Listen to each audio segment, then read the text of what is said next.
By the way, who's your date? Maybe who's your date? Come here. Yeah. Good to see you. Congratulations. Thank you. Melissa was beautiful up Thank you. there. I know. Thank you. Oh, Mama Olivia, como stai, darling? Listen to him without my darling. I am nobody's darling. This one here, she never disappoints you, I tell you that. Are you still seeing your other women, Lorenzo? Come on, Ma. Let's mingle. Sorry, the older she gets, the worse she gets. Listen, I heard some disturbing shit last night. I wanted to talk to you about it. But with the rehearsal dinner and everything, you know, it just... Yeah. Here's the priest, though. I'll be right Go back. ahead. Federal indictments. Yeah. Where the fuck you get this? I got a guy who owes me. He's got a Gumata who works at FBI headquarters as a word processor. Oh, when's it coming down? I don't know. When she knows, she'll tell me. Indictments? What the fuck are you talking about? Are you sure about this? Oh, it ain't just my source in Jersey. Half of New York moved to Fort Lauderdale already. Hey, Kevin, come here. I want to introduce you to my friend, Lenny Weinrib. He's a sports writer. He writes about boxing. Oh, how you doing? How you doing? That's right. Listen, I'm gonna get warmed up, all right? Yeah, good. Show us what you can My do. hand's still a little sore. All right, wrap it up good. You'll be okay.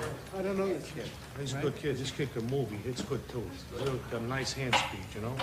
The only thing is, you don't know about these guys. Sometimes they lack the desire. You know, I've seen it a million times.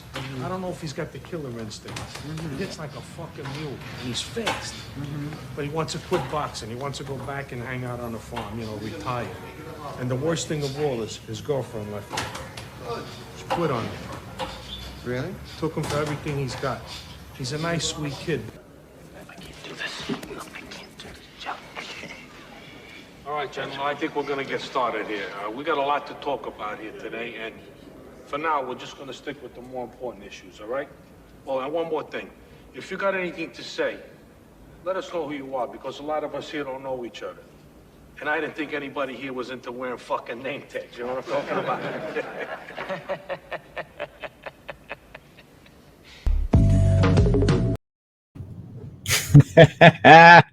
I love that. Was awesome. Hey, welcome guys. So this is a lot of fun. It's 7:01. Wow, I'm starting to make this thing work like I really know what the hell I'm doing. This is really getting really funny. Anyway, I see all you guys coming in. We got a lot of people coming in already. Thanks for coming out, saying hello to everybody. This is fun for me because this guy coming up is not only a friend, but he's a great actor and a good guy.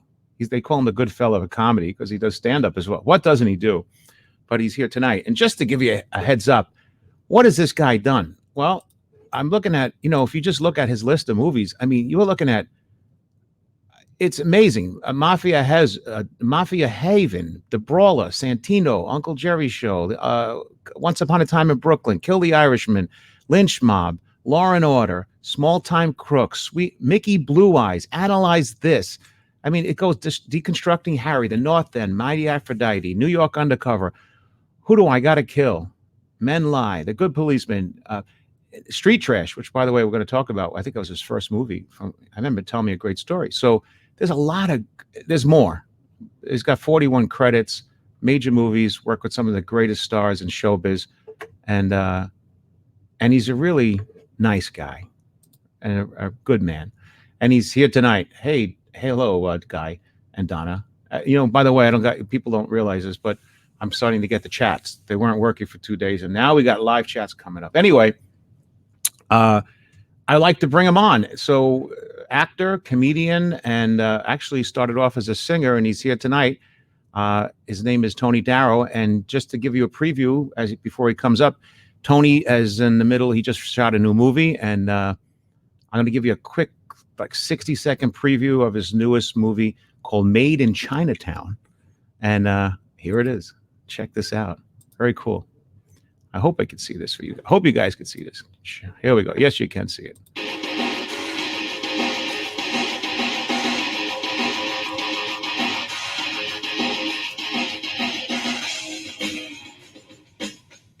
This ain't the Sopranos, kid. I don't care what you do on the other side of the canal. Nobody makes a fool out of Alcapella. Get the back. Not that bad. Get the cold cuts, the wax ones. No, not that one. Not that one either. Get the other. That's the one. Have them.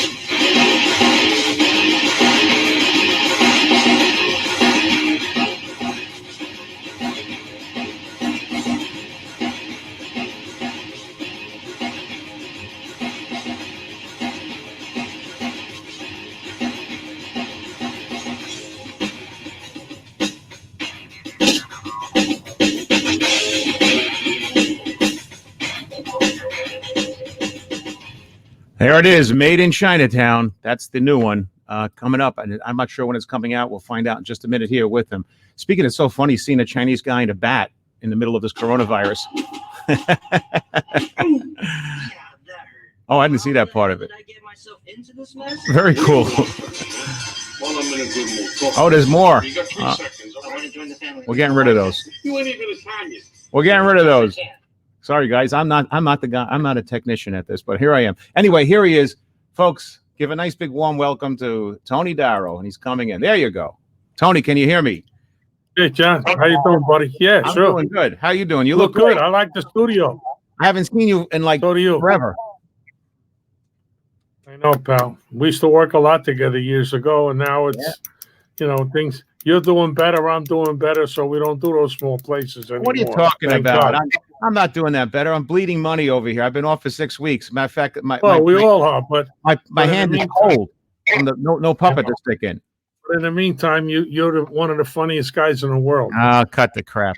Hey, Yes, you are. you look great. And how you been? Good? Healthy? Everything's Yeah, the good? family's good. My son is going to law school, and my bride is terrific, and I'm happy. And none of our friends close by have got it. Well, my cousin had it, and my friend Mike had it, but they're fine now. So Good. other than that, I don't know of anybody. I pray for everybody, and I wish everybody the best. You're all great. That's about it. So, I'm going to just wind you up and let you roll here because I know you have a lot of things and I have a short time. It's only about an hour. So I'd like to get as Hey, much. well, you just mentioned my first film, Street Trash. Street I'll tell you about 1987. that. Okay. Sure. So I'm appearing in Atlantic City at the Claridge Hotel. I had my own room there called the Celebrity Cabaret. And I did 2 shows a night, 6 nights a week. And I had a real good friend of mine who his son was going to the School of Visual Arts, and he wanted to do this film. His father raised some money, and all of a sudden he calls me up and he says, Tony, I want you to be in this film. And I go, well, I don't know, Jimmy. I don't know how I could do it because I'm doing 6 nights a week, 2 shows a night at the Claridge, and I'm headlining, and it's kind of hard for me to get out. You got to do it. You're my buddy. You owe me a lot of favors. We do each other favors. So I go, okay, you know what? I'm off on Sundays. I'll fly in Sunday morning real early with the Trump helicopter. Someone picked me up, and we go to Corona, Queens. There's a place called the Parkside, a great Italian restaurant. In there. And that's where we're going to shoot, right? You sent me there. So, yeah. For a So doc. we go there, and I shoot for 2 days, and I play this mob guy. And at the time, it's amazing. I had malignant melanoma on my foot, and I was walking with a cane because it was taped, and I had to walk very slowly, and they wrapped it. So the cane worked good. That's this mob guy with the cane, and it was my first film. So I didn't know what the hell I was doing, but, I'm animated, and I'm on stage a lot, so things are easy for me. I'm not afraid of the camera. It's much easier than a live audience with a guy heckling you. You know what I mean? Sure. So I go and I do the 2.5 days, 2 days, and I get back to Atlantic City, and he calls me 2 days later, and he goes, "You ruined my fucking movie." And I go, "What are you talking about?" He says, "Well, it was supposed to be a horror movie, but you were so good, you turned it into a mob movie, and now we got to give you the lead, and it's a whole spiel." So I go, "Jimmy, I'm going from here. I'm going to Vegas, and I won't have time. When you get done, we'll work around you, and we'll get it done." Sure enough, the Street Trash movie became a cult following. It was one of the biggest college with the young kids that you've ever seen. In fact, when I go talk, still till today, when I go talk about another film at a movie premiere that we're doing, they yell out, "What about Street Trash?" They still talk about Street Trash. Wow. And Wow. it was a wild movie. It was crazy. I did watch that movie because you told me about it when we were on a plane going to the Bahamas years ago doing that gig. Remember? And we were going to St. Martin. Yeah, and I think I paid to watch it. I think I downloaded it or something, or maybe I did it illegally. Who knows? But St. Martin, and I remember, it had that '80s kind of feeling of a movie. But the director of that movie was the guy that you were introduced me to in New York City, right? Roy Frumkes. Roy was he said that he gave you the first job in showbiz as an actor. As an actor, yeah. Well, he didn't give it to me. He directed the film. But my friend Jimmy Muro, who was the backer of the film and who produced it, he was the guy that told Roy hire Tony, of course, and Roy did, but that's how I got that film. And then my second film was Goodfellas, which I want to talk about if you don't mind. I would love to. Okay. Listen, do you know how many people I speak to when I walk around, do gigs, and people like quote lines from Goodfellas? This is classic stuff. Well, it's very funny, but so now I do street trash. I didn't think it was going to go anywhere. And all of a sudden, a year later, I'm still working in Atlantic City because I had my own room. I did 6 months a year there. It was a great room, and I sang, and I had a maitre d' in a bar, and it only sat 250 people. It was a real classy room.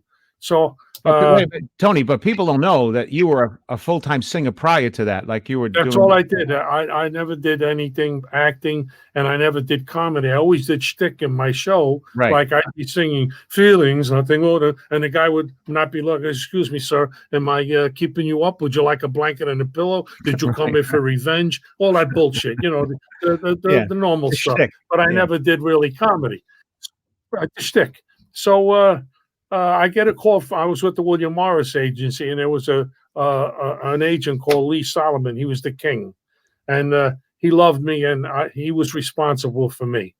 So he says to me, "Listen, Martin Scorsese's looking for you." And I knew the name, but I wasn't sure who he really was at that time because I'm nightclubs. I know who's the entertainment director at the Claridge. I know who's the entertainment Caesars in Vegas. I know their daughter's name. I know the son's name. That's my business. But movies, I don't know anything about. So he goes, "Well, anyway, they're looking for you, and you got to fly in on the Trump helicopter and go to Warner Brothers because Martin Scorsese wants to meet you."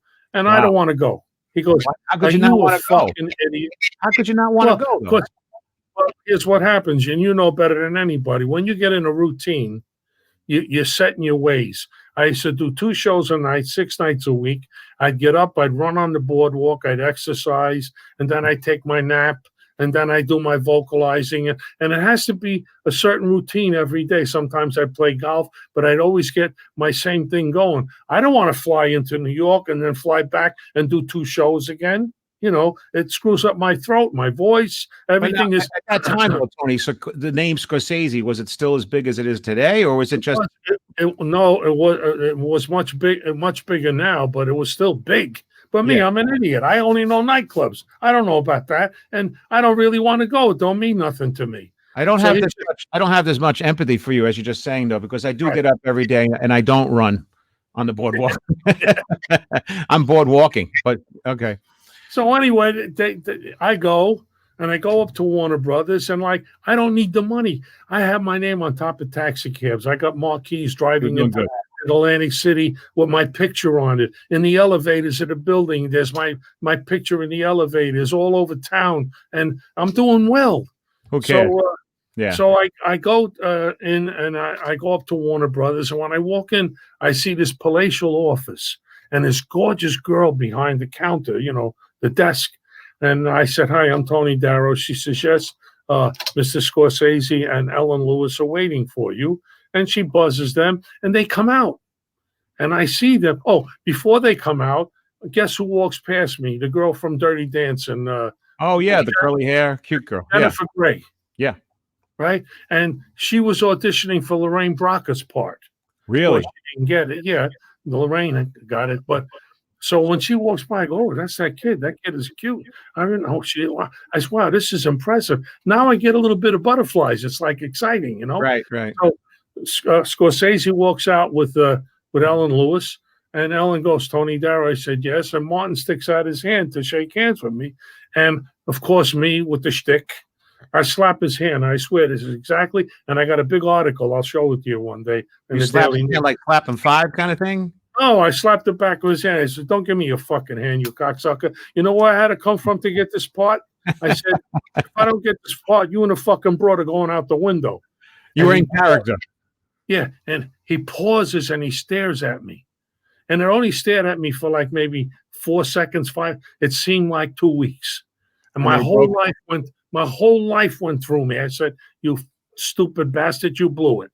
This is not nightclubs." And all of a sudden he goes like this, Jesus, this is what I'm looking for. He says, yeah, everybody comes in, they all cotton mouth, they can't talk. He says, you're so relaxed, but. And he comes in, he don't sit behind his desk, he sits next to me. He slaps me on the leg. He says, so what else have you done? I said, done what? He says, movies. I said, I did one movie, this garbage movie. He said, I know, that's where we saw you. And we want you to be in this film. So I said, okay. And I thought he wanted me to read. He says, no, you got the part. You're going to play Sonny Bamboo. At that time, it was Sonny Bamboo.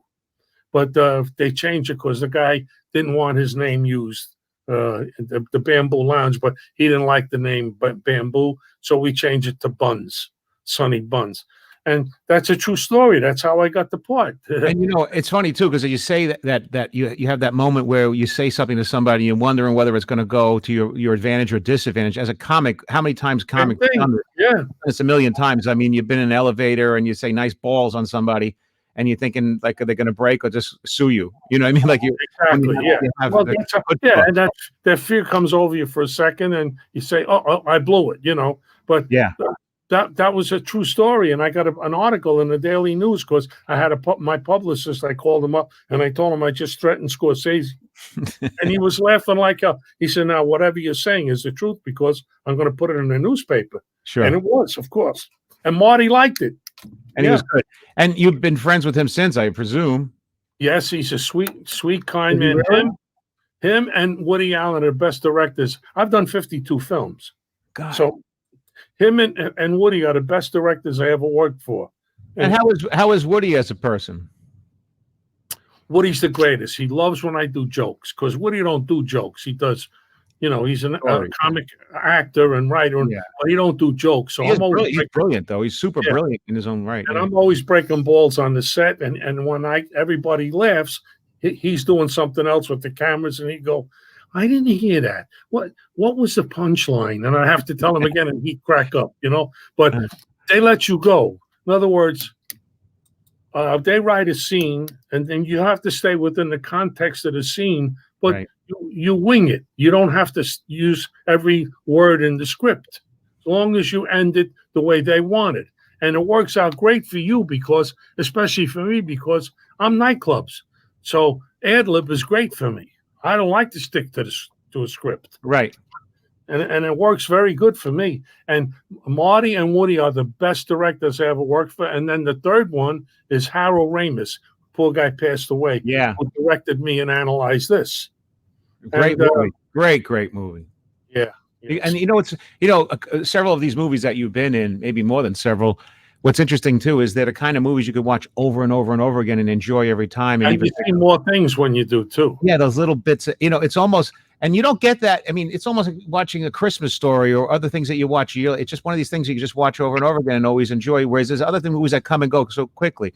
Let me ask you a question though. I'm not an actor, of course, and you look at when I look at somebody that does what you do, what gives you the inspiration, or actually, never mind the inspiration. I would actually say, what gives you where are you pulling something from when you're doing those scenes? I mean, you're playing it yourself, but how do you pull out the happiness, the smile, the anger, the sadness? Where does this come from? From life experience. Like, in other words, if I have to be very sad or cry, I think of my dog Teddy when I was a kid. Mm-hmm. When he was getting older, my dog, and I'm going to tear up now thinking about it. Really? So you easily okay. My father had told the vet, put him down, and I heard him say that on the phone because he was old, but he was my doggy. And I ran 1 mile with a T-shirt on in the wintertime to the vet's office, and I kicked the door in, and I said, "You're not touching my dog, I'll kill you." And then I saw my dog like he was cut open, and it was a very sad thing for me. And that's the inspiration. But, being brought up in the streets, there are a lot of emotions that come out of you when you're acting. And that's how I work. I work that way, thinking about it. I don't think I could do Shakespeare, but, I've played priests, I've played lawyers, I've played a lot of other things. And the emotion comes from nightclubs, being on stage, acting a scene singing a love song, I love you and I need you and don't ever leave me. And then the next thing singing, oh, the shark has pearly. You turn the audience on like a water faucet. Right, right.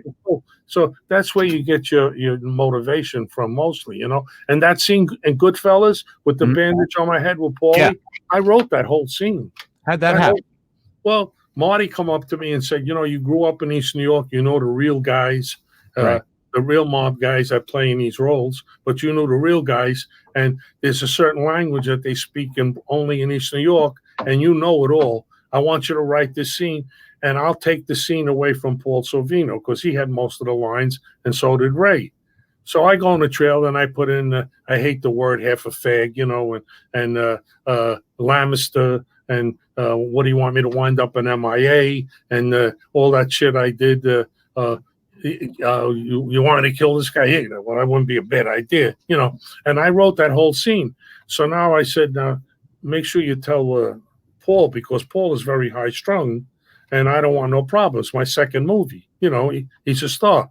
But is he high strung? I mean, I don't know this person. You know? Paul is a great actor and a very to the point actor, and he's wants what he wants. Now he's the star. All of a sudden, I'm going to start taking lines from him, and nobody's going to tell him. I'm a little worried, Sure. So Marty says, "Yeah, don't worry, I'll take care of it." So we go, and it's rehearsal. Marty says, "Action," and I start, "Yeah, but Paulie," and he goes, "Whoa, whoa, whoa, whoa! What fucking movie are you doing?" So I turn around to Scorsese and I go, "Marty, So Marty walks over and he whispers in his ear. That's what he wanted. He wanted him angry. And that's how he got him to play. What do you want me to do? You want me to kill this fucking guy? And it worked. But I wrote the whole scene from beginning to end. And it was a classic because a lot of the names come up to me today and they still say that scene you did with Goodfellas with the bandage on your head is one of the best scenes. And it's an honor for them to talk like that. And little do people know. It really was. Yeah, they don't know. How people don't, you don't get credit as a writer, right? You just become an actor. Yeah, that's all. But, the best way, if you want me to do my best, is to give me the scene and let me put myself in it, not your words, but the words that I use mostly, because there are certain words, the more education you got, the bigger your vocabulary is. So I'm not educated, but I have an extensive vocabulary, but not like a college graduate would have. So there were words that I don't even know, So if you write those words and you screw me all up in the scene. I hear you too. And my way. Just listening to you right now, I'm hoping that this doesn't rub off. I was born in Bay Ridge, Brooklyn. I'm hoping I start on walking out of here, going upstairs and talking to my kid who's baking bread and go, hey, what the fuck you doing with this bread? My wife was born in Bay Ridge, Brooklyn. Bensonhurst. My wife was born in Bensonhurst. Yeah. Oh, she's Bensonhurst. Yeah, I was born on the border of Bensonhurst, actually what is it? Bensonhurst, Bay Ridge, and Borough Park, right in that kind of center right there. But Tony, let me ask you, I got two things I'm wondering, which is interesting. So being an actor, because you came from being a performer, actually, a singer, entertainer, and then coming into acting and all of a sudden moving very quickly. Did you think, and by the way, Franco's here making very funny comments in the sideline on Facebook right now. He's here? Yeah, he's there. A little creep, I'll kill him. He never returns my phone calls. I'll get him, don't worry. Yeah, now's the time. I know where he is and I have a shovel. So the thing is, what role would you love to play that you haven't played, number one? And number two, what role could you never play? What could you not? I mean, obviously, what could you never do? And what would you really love to do that maybe you haven't had the opportunity to do it yet? Well, like I said, I don't think I could ever do Shakespeare. I don't even think I would want to do Shakespeare. Right. What role would I like to play? I tell you the truth. I would like to play a gay person. Just to see if I well, Franco's there. Franco's here. He could do it with me, that little sissy. He just he said you ordered me to twiddle his testicles in a men's room. I thought that was funny. Because that's what role? Could you go? I mean, if you had to go, like, sleep with another woman and make out with her, and that's okay. You can handle that. That's not a problem. Yeah, I don't think seriously. I don't know if I could kiss a man on film. I don't know if I could do My that. secretary did too say hello to you as well. Kiss him on the cheek or something. But I don't think I could, kiss another man or play a gay man. It's just not me. But I was kidding when I said I like to play a gay man. I don't think I can really do that. I don't. That's probably the only. I'd play anything. I'd do anything. So you couldn't be like break. What was it? What's it called? Something Breaking Mountain. What was that show? You couldn't do it. I don't think I could do it either. To be honest with you, I mean, not that I'm a homophobe or anything. I don't know. Brokeback Mountain or something like that. Anthony, what was that called? Yeah, it was Brokeback Mountain. Yeah. Anyway, Brokeback Mob guy. Yeah, there's so many stories I got. In nightclubs, when I was younger and I started going really good, I used to headline at the Rainbow Room where all the big stars worked. And here I am headlining that room because I had a very, very big following in New York. Mm-hmm. When I worked, I don't know why, all my friends came and then they told other people and I would sell out. So I'm working the Rainbow Room and Frank Sinatra is appearing at the Westchester Premier Theater. And my friends ran that place. I've been there. I performed there to this day. Right. And I worked there with Buddy Hackett too after. I want to hear about the Buddy Hackett story because you told me a lot about Buddy Hackett. I got a few of them that are great. Yeah. So the Sinatra story. So my friend calls me up and says, Frank is appearing here and I know you're there for a week and I'm going to bring him up one night after his show. And I said, you're really going to do it? He says, yes. I told him about you and I'm going to bring him up. So I'm opening on Monday. He calls me Monday afternoon and he says, I'm bringing Frank in tonight for your opening. Wow. So I call the whole world up and I go, listen, sure, don't come Tuesday or Wednesday, come Monday night, And so the room was jammed. And I tell the maitre d', save that table. He don't want to sit in the front, a table of 10 in the back. He don't show. He doesn't. So, and the next around 10 o'clock in the morning, my friend calls me and says he couldn't make it. He got tied up, but he's coming tonight. I tell the whole world again. The room is jammed. He don't show again. So now the next night, I'm down in my dressing room, at the Rockefeller Plaza, and the dressing rooms are like 3 stories down. You got a beautiful suite, everything you want. And all of a sudden, I get a call from the maitre d', Tony, come on up.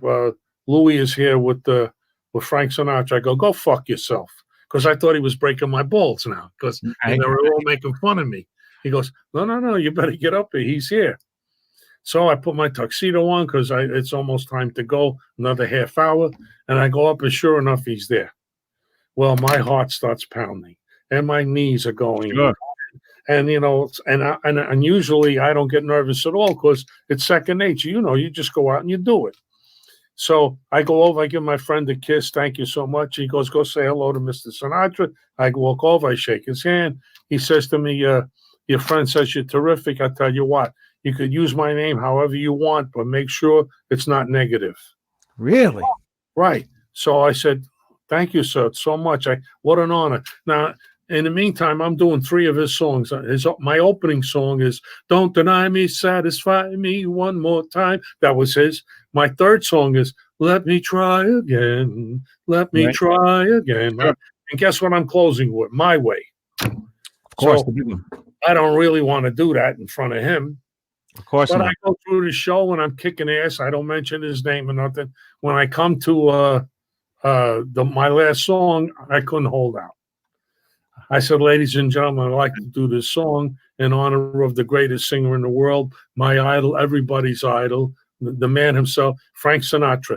And everybody and they all get up and they're walking, going, looking. And I say, and now the end is near, and I got away with it. And I kicked ass and he loved the show. And I got a big article in the Daily News, a whole page that Sinatra discovers new singer and blah, blah, blah. And it worked really great.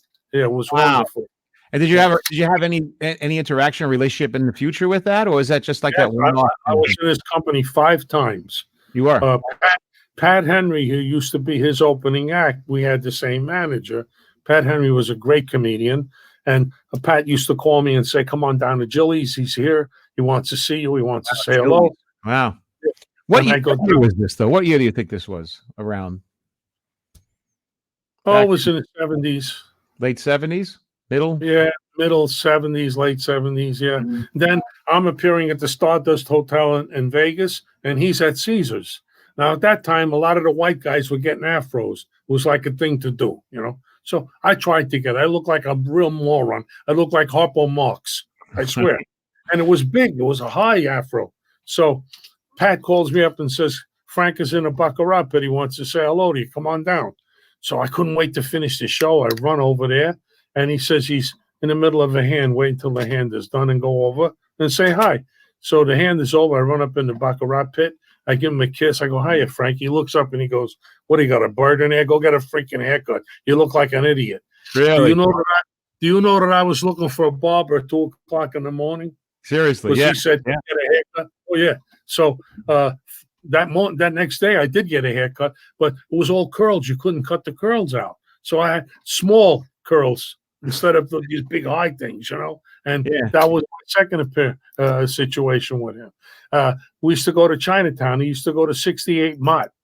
And he would take me and Pat and a bunch of guys at 4 o'clock in the morning. They would keep it open for him. And he was so popular that at 4 o'clock in the morning, and the sun would start to come up around 5:15, you would see 75, 100 Chinese people peering in the window to look at him. Get out of here. Wow. But, you know, to this day, I go do these gigs. I do all kinds of events, from weddings to anything, and I'll walk in a gig, and I can't tell you thousands of times as an impersonator who's a Sinatra sound-alike or a look-alike, and he's singing. Everybody, It's like he's like Elvis, you know, on some level. Guys used to dress like him and walk like him and talk like him, and there's a lot of great Sinatra impersonators. Yes, there's one. He's not an impersonator, but he does a tribute to him, and he's great. His name is Steve Maglio. Yeah, Matt on the Friars Club. Yeah. And also there was a guy from Staten Island for a while. We used to send out all the time, was awesome. And he passed away too. He was great. Ernie Contry, really nice guy. I remember him. Yep. Yeah, good guy. Yeah, there's a ton of them. But you see, well, I want to get back to something else. I'm jumping ahead, but looking also, I don't know where we were. We were doing a gig somewhere and we flew somewhere else. And you told me about this Buddy Hackett story, and people should know this because it's pretty hilarious. It's interesting. Tell them what happened with Buddy Hackett. Well, there's a couple of them. One was we're appearing at the Storatown Theater in Springfield, Massachusetts. And it's a theater in a round, but it's not closed. It's like a big, enormous tent, and it's open underneath. So you can't get rained on, but there's a lot of air going through. It's like tremendous steel tent, and it's a beautiful place. It's called the Storatown Theater. Of course, it's no longer there. So I'm glad you brought this up. So I'm kicking ass, and I had like a 31 waist at that time, and my shirts were all darted, and I'd wear. And Tom Jones told me, you don't wear underwear, you wear pantyhose. You wear pantyhose. You still don't want to kiss a man? Well, no, you cut the pantyhose, the legs off the pantyhose, so they can't see your underwear line. You understand? Wow. And then you always shove toilet paper around your penis, so in case it drips or whatever when you take a leak. But it also packs it and makes it look a little bigger. Not that I needed it bigger, because I'm hung like a pony, you know. Anyway, so I'm out there singing and I'm kicking ass and I'm doing my show, and Hackett's in his dressing room getting ready. And this is true. My last song is My Way, because I always close with that. And I go like this, forward, and a fly flies down my throat. Oh my God. And when I took that deep breath, it didn't just go in my mouth. It went down my freaking throat. And I'm going, oh my God. I can't sing no more. The band stops, and Hackett hears no music, and he hears me choking. So he comes out, but he's not dressed. He's in his robe, right? And, you know, he's a clown, the funniest man in the world. So he walks out and he goes like this, what the fuck is going on here? So I'm going, my throat, my pipes, I can't. He goes, what are you talking about, your pipes? What are you, a fucking plumber? Right? So I go, The audience is yelling. No, a fly flew down his throat. He says, sit down on the stool. So, of course, you do what he tells you. And I'm still choking, and I've got a handkerchief, and I'm blowing my nose, wiping my eyes. And he says, sit down and look at the ass on this kid. Because, like I was a bone. I was real skinny. So he says, when you take a dump, what do? You strap yourself in so you don't fall in, and you got to go, yeah. So He's a character. That's not an ass. You want to see an ass? And he's in his robe. He turns around, he picks up his robe, and he moons the audience with no underwear on. That's what he says, right? They don't care. And he goes like this, go get the fuck out of here. And he did the whole show in his robe. Get out of here. Yeah, so that the show wouldn't stall, And you also mentioned to me too that when you were on the road with that guy, because I used to watch him on Carson as a kid and stuff, and you also mentioned that he used to like hang out in the hotel all day and just watch cartoons and eat room service. Yeah, he didn't leave the room much. He'd lay in the room in the dark and watch TV all the time. What was that all about? He just liked to be alone because people bothered him so much. So at that same place, Storytown Theater, I'll tell you another cute story. He could be very rude and very abusive to people too if you caught him the wrong way. So we're leaving the Storytown Theater and we're on the elevator. I mean the hotel after the gig was over, and we're going to Kennedy Airport in the limo, and we're going to eat at my mom and dad's house. She's cooking for us. My mom lived in Howard Beach, which was right near Kennedy Airport. So we get in the elevator, and it's all these little old ladies with brown shoes and white socks and the white hair and they all go to church on Sunday morning. So we get on the elevator, and they go, "Oh, Mr. Hackett, you were so wonderful last night." And they're sweet, and they're all going to church. They got prayer books and rosary beads, and I see his eyeballs, and I go, "Uh-oh, we got a problem." So. Oh, Mr. Darrow, you were so good. We were there when the fly flew down, and God bless you. I'm doing good, ma'am. So they go, "Where are you going now?" He jumps and he goes, well, he sees the prayer book and goes, "First we're going to go to church, and then we're going to go and get sucked." And the lady almost dropped the prayer book. I go, "What is wrong with you?" Yeah. Right in the elevator. I said, "What is wrong with you? Why would you do that? Apologize." "No." I says, "You better apologize. I'm going to crack you." He says, "What the hell is wrong with you? These people, they love you, and you go and talk like that." So he goes to the lady, "I'm sorry, but we are going to go and get sucked." He couldn't stop. He was like a child, right? Yeah. He wouldn't talk to me all the way to New York because I reprimanded him. He was mad at me, But he's like a child. But a funny man. Now, here's another story. We're at the Friars when it was only men, no women. Back in the day. Yep. Right. So Hackett is a promoter. He's always the guy that's in charge. He's ran. So it's Jerry Lewis, Foster Brooks, Milton Berle. Wow. Shecky Green, wow. Alan King, Henny Youngman. All the tops. Right. And me. And I'm the kid, right? Is this a roast or something? No, we're sitting out at the Friars having lunch. Right. Wow. And they're all sitting there. So he starts, "Hey, Foster, I hear you got a big cock." So Foster's going, Foster's kind of shy, right? He's going, "Well, I don't know." He goes, "Well, let's have a cock contest." Because Milton's the king. He's got the biggest cock right. in the world for a white man, he goes, right? And so he says, "Come on, show us your cock, Foster. We're going to have a contest." So it's all guys. And they're promoting. He don't want to do it. Finally, he stands up, he drops his pants, and he's got one that's almost down to his knee. I mean, and fat. So wow. They go, "Oh, Milton, that's it. You're dead. You're not the king anymore." Blah, blah, blah. So Hackett goes, "He didn't go yet." So Foster picks his pants up. "Go ahead, Milton, you go." Milton stands up. He opens his belt. He's ready to take it out. And Hackett goes, "Just take out enough to win." True story. He's quick. He was. I knew I was waiting for you to say. I thought he was going to turn around. And everyone pulls out their penis and throws them on the table. And at the end, they say, "Let's see what you got." And he's like, "I ain't doing that shit." He was, but isn't it great? All guys get together, tell jokes, have a couple of drinks. I mean, that's what the Friars used to be. It was just a bunch of guys having dick jokes and having a good time. And it sounds to me, maybe some people they think, oh, these guys are they're children or childish or whatever. But to me, that's their business. It's just like guys work on the computer, the computer nerds. This is their business. They're joke men. Yeah. When you're in show business, it's nothing like it. That it's very difficult to say. But I tell kids today that want to start out and do this here, you're going to be very lonely for a long time. You're going to be so in love with yourself that you don't have time to share with another person. So don't try to get married right away because it's not going to last. Because when you got to go on the road, you're going. It's interesting you say that too. People don't realize. People say to me, "I want to do a comedian or ventriloquist." What I say, you better like driving.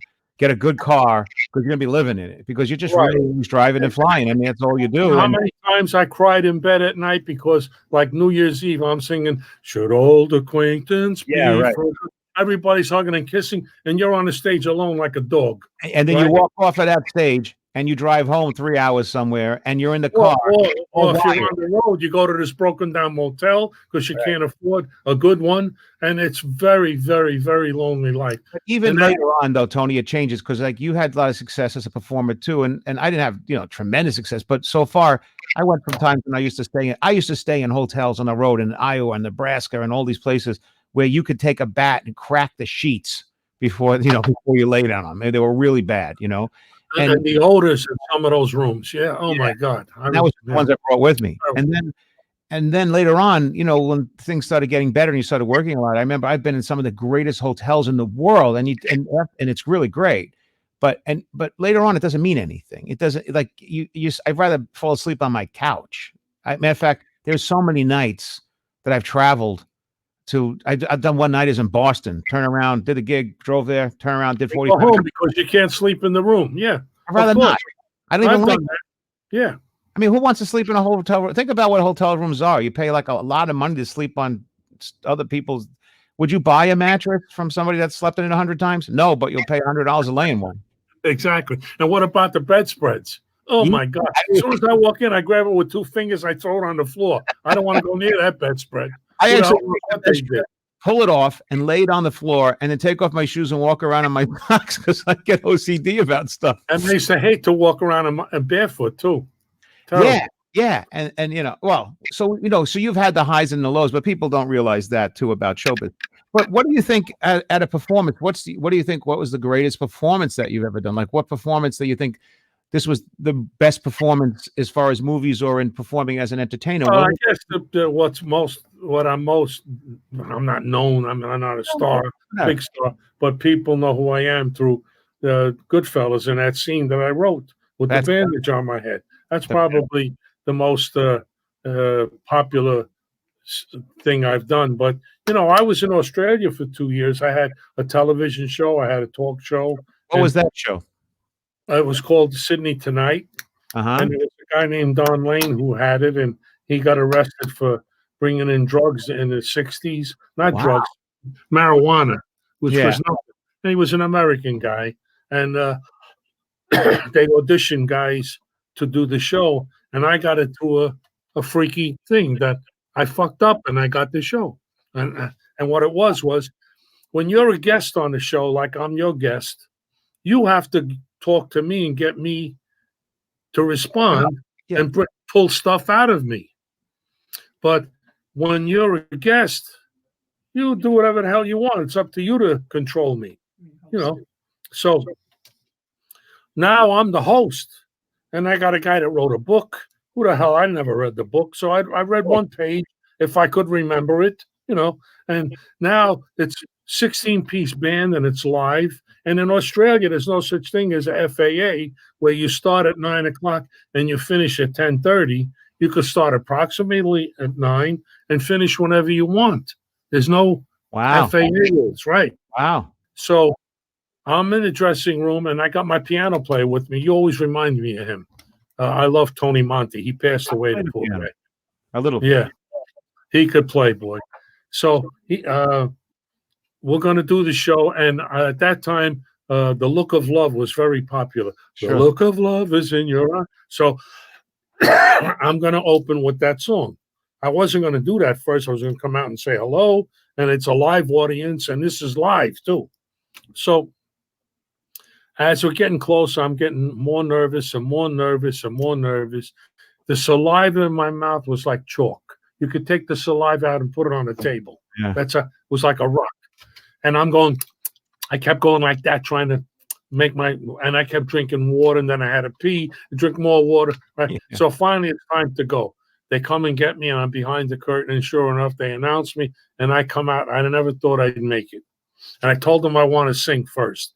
It was a grand piano, and I made them put the stool near the circle of the grand, and I put my arm up on there, and I go, "Good evening, ladies and gentlemen," and I want you to imagine that you're with your very, very favorite chick, girlfriend, lover, wife. And then when I said wife, I went, shtick.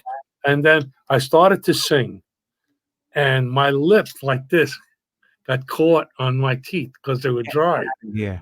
Wow. And instead of saying "The Look of Love," I went, "The Rook of Love." Hey, you're an Asian guy. Sounded like and I paused. I went. Now, my piano player was like my brother. He knew everything I did. Right. He goes like this, "The Rook of Love. We're in Australia, not China." Right? And everybody started laughing like hell. Now, I started laughing.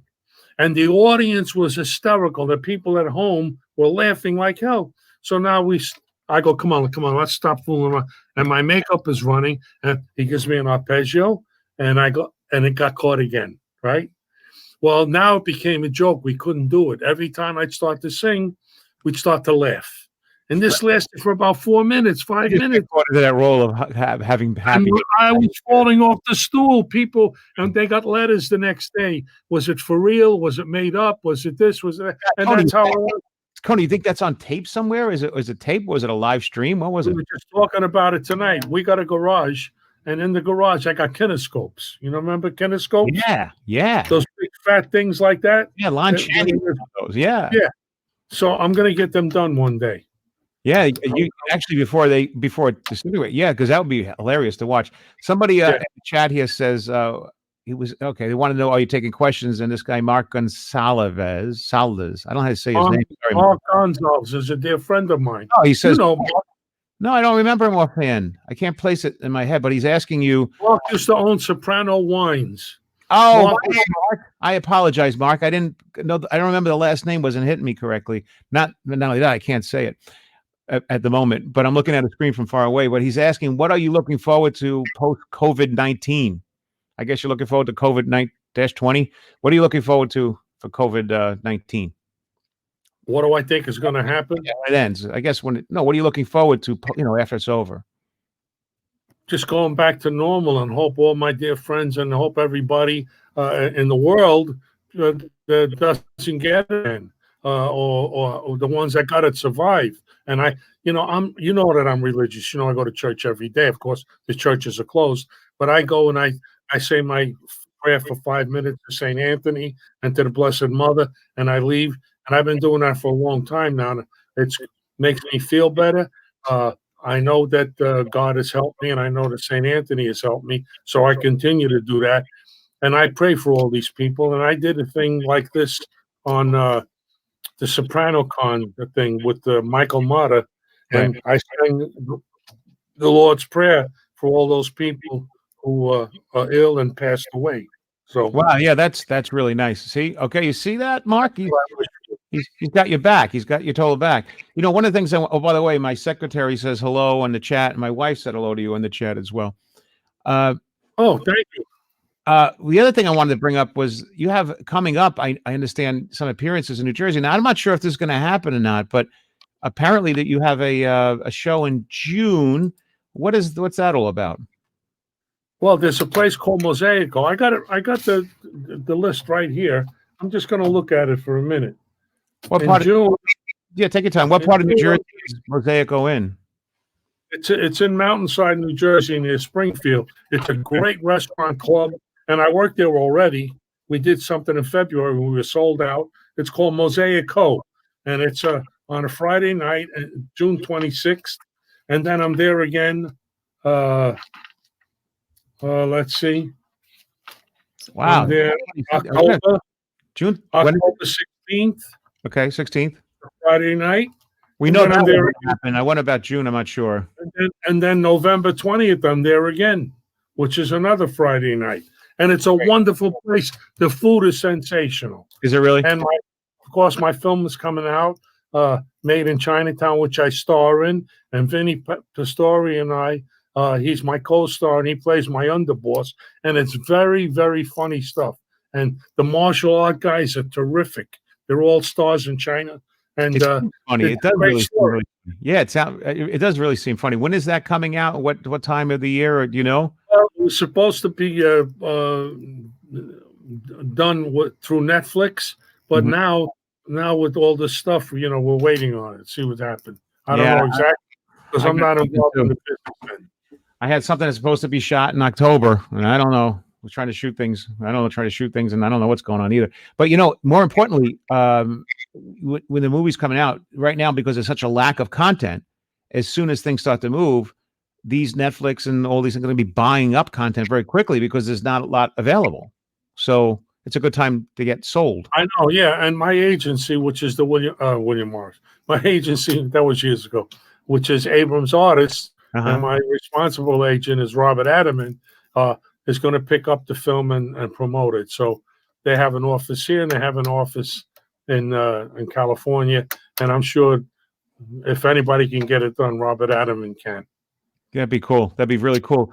Now, the other thing is, besides these upcoming events that you have coming up, I also wanted to ask you about one other thing too, because I'm not an actor, but is there anything in the acting business people don't know about acting generally? Like, what is the most difficult part about it, and what is the worst part about it?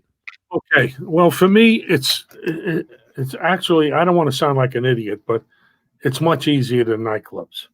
Really? Because if I'm supposed to say, here, I'm drinking a glass of wine now. This is homemade wine. My friend's father made it. So if I say, I go like this,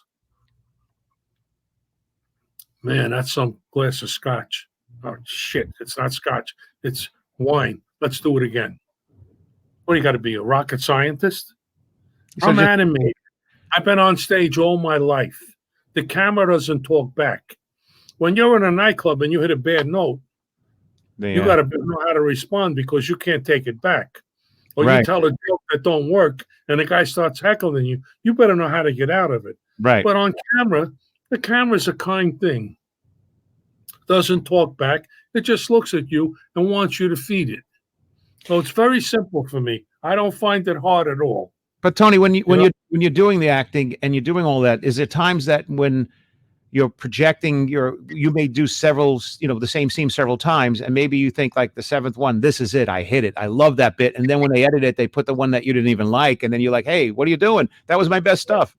Well, at the beginning, you don't have the luxury of saying which one you want. Right. But in my case now, I could go in and tell them, I don't like that one. I want this one. I watch the dailies. I watch the rushes, and I can do it myself. I could direct myself too. So it becomes a point where, after all these films that I've done, exactly which camera angle. De Niro helped me a lot. When I first started, like with the scenes I had in Goodfellas, he would say, you only got this scene. Turn your face a little this way because you only got the side of your face. Really? He was wonderful. He was just terrific to me. He's a great actor. A wonderful. Yeah. Yes.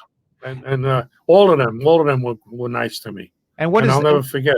What about like which that's the best part about it. You could do several takes and everything's cool. But what's the downfall of being on a set or acting with it? What is the Well, you can't do several takes. What happens is when you're not the star and there were 5 or 6 people in the scene, you only got 3 chances.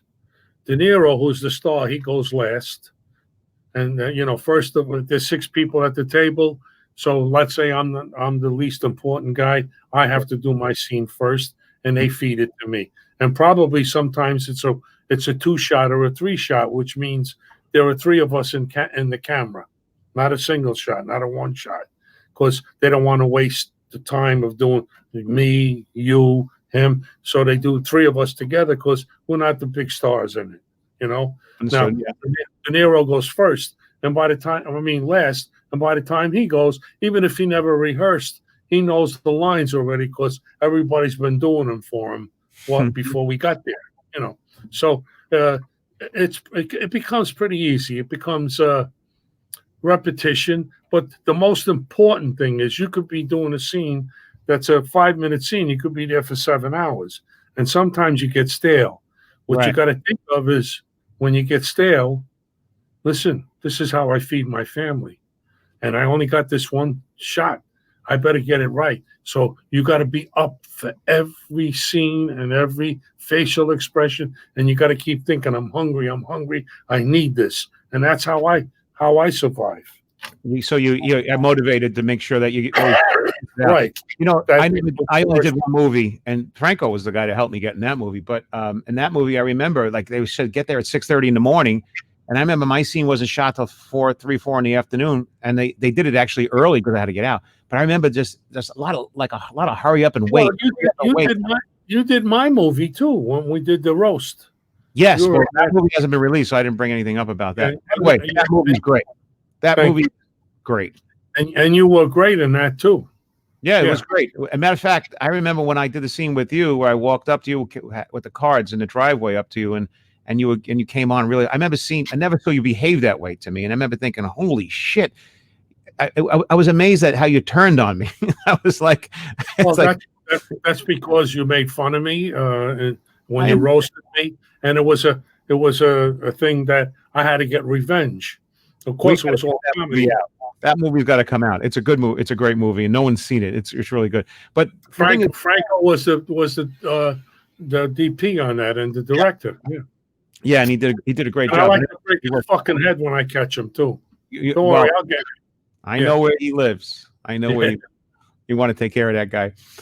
The other thing too is being, what is the greatest? You've had a lot of great successes. What is the greatest failure as a performer in all these years? What do you think? And that's a hard question to answer because we've all had ups and downs. But what would you do over again differently in the acting or in the comedy or the singer? Like, what is the greatest? You have greatest success. What's the greatest failures of this sort of business? Good question. That's a hard question because we've all stunk out places, especially as comedians. One of my biggest thrills first was performing in Carnegie Hall. Wow! I sang in Carnegie Hall. I opened for Shecky Green there. Wow! And that was the biggest thrill. And in Atlantic City, going in on stage, you had to do your show no matter what, in snowstorms or whatever. And there was only one guy in the room, and I had to do a show. For one guy, that was in the contract. It was in the contract. You had to do your show in case people walked in. You had to do it. So you know how tough that was.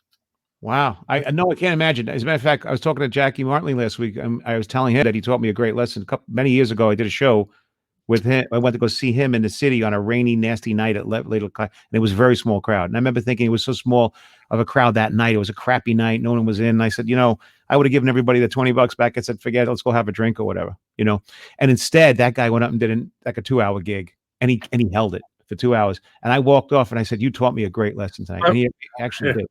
He really did. My wife is telling me so. Which one? Show with the dog up in the mountains. Oh, the dog in the mountain? Oh, my wife might tell you a story, yeah. Oh, I remember one thing that happened, two things. I'm performing one day at a place called the Pines Hotel up in Fallsburg, New York. I've been there. And I'm on stage, and there's a drunk sitting ringside, and he keeps pointing at my shoes. They were nice shoes. They were like alligator shoes or whatever. And all of a sudden, he runs up and grabs my leg and is pulling my fucking shoes off while I'm singing. And I go, would you like to see something in a sneaker? Would you like to see something in a loafer? I'm trying to get out of this fucking thing. And he took my fucking shoes. Really? People were screaming, Of course, they stopped him. He couldn't get out the door. But the guy was drunk, and he grabbed my shoes. I let him take it rather than than kick him or hit him, right? Only in show business, stupid stuff like this. I had one guy in Long Island at Ronkonkoma Comedy Club in like '89. You're standing on stage. I had one foot on a stool, the puppet in my hand, and the guy started yelling and screaming things at the dummy. And they think the puppet's fucking with them. Yeah, I remember. He jumped up on stage and grabbed the puppet by the neck and starts choking him like this. And I'm standing there, I took him, I kicked him. It was hilarious. It was at the Ronkonkoma Comedy, which is long gone. Hey, somebody has a quick question because I'm over my time already. I'm an hour and 3 minutes, and I don't want to cut this down. But just a quick question. My friend Joseph Joe Fish Jewell, who's part of the Meat Cutters Union of New Jersey, wanted to know, Tony ever sang in any doo-wop groups? Do you have a quick answer to that? What was the question again? He wanted to know, did you ever sing in any doo-wop groups? No, there's a Tony Darrow, but he's not related to me. He sings in doo-wop groups, yeah. Oh, really? Okay. That's not the same guy as a Tony Darrow. That's a stand-up comedian, is it? No, that's another one. Yeah, you have the Darrows. I confronted him when I was doing the Wise Guy show. I did the Wise Guy show that with Vinny Pastori had. Well, I took over for him when he used to leave, and they put Tony Darrow on with me, and I reamed his ass too. I said, "Why are you doing this? I got the name. People are coming to see you, and they think it's me. Oh, well, I said, you're an idiot, but I couldn't tell him anything. What are you going to do? Yeah, it's social media today. You have to make a little. And by the way, there's a guy named Johnny Peasy who I've met. It's a nice guy. He's a comedian magician out of Boston. Nice wow. Guy. And a lot of time, I was many years ago at the comedy festival in Montreal, and I come off after doing a show, and this woman comes and hugs me and goes, "You're great. I love you. It's nice to meet you." She's kissing me and telling me thank you, and you're just as funny as they said you were. And I'm like, I don't know who you are. And she's like, somebody else, right? That was the first time I got to put it together. It's kind of ridiculous. So Tony, there was a black guy years ago named Tony Darrow, Daryle, and people used to come and see me. And of course, there were a lot of black people that came, and I couldn't figure why they thought it was him. Yeah, that's so funny. You could be the white Tony Darrow. Yeah. Just to close this up, I want to. I guess I know this is interesting too. Everyone's doing this, and I know you've been doing it because you actually did a favor for me for my friend. Oh, Cameo. Cameo, you're going to talk Cameo about. is what I like to talk about. So, what is Cameo, and what are you doing on Cameo for people now? I know what you did for mine. Mine was great for a friend of mine. That was really nice. I've done about, 30 or 40 of them so far.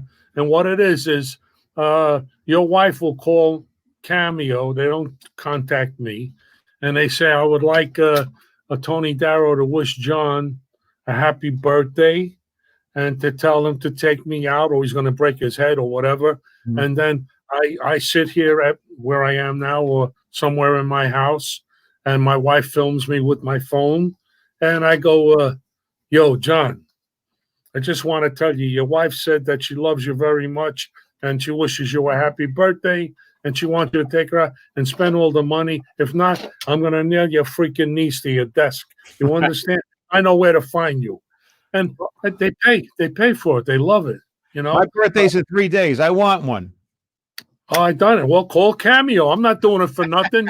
I'm pulling a favor here. I want one.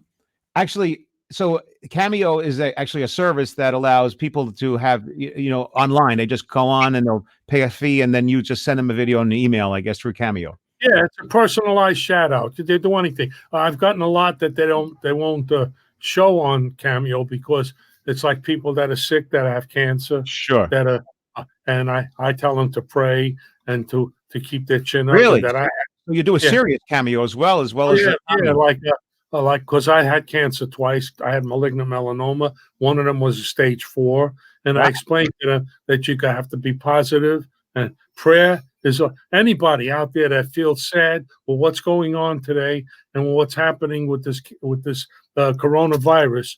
Prayer makes you feel better.